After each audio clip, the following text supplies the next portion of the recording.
মেয়েরা পড়ে তাদেরকে আমরা প্রায় 1.5 লাখের মতো আমরা বাইসাইকেল আমরা দিয়েছি।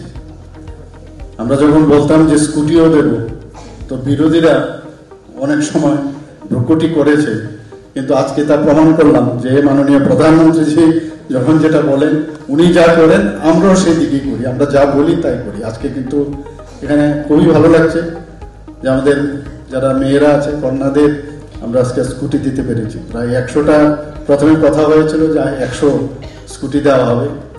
পরবর্তী সময় আমরা ডিসিশন নিলাম যারা সিবিএসসির আছে তারাই বা কেন বাদ যাবে, তো তাদেরকে আরো ক্যাবিনেটে ডিসিশন নিয়ে আরো 40টা দেওয়া হচ্ছে। এখানে মেইন যে উদ্দেশ্য সেটা হচ্ছে যারা মেয়েরা আছে তাদের আরো আগ্রহ বাড়বে উচ্চশিক্ষার ক্ষেত্রে, এবং আমরা মহিলাদের এম্পাওয়ারমেন্টের কথা বলি।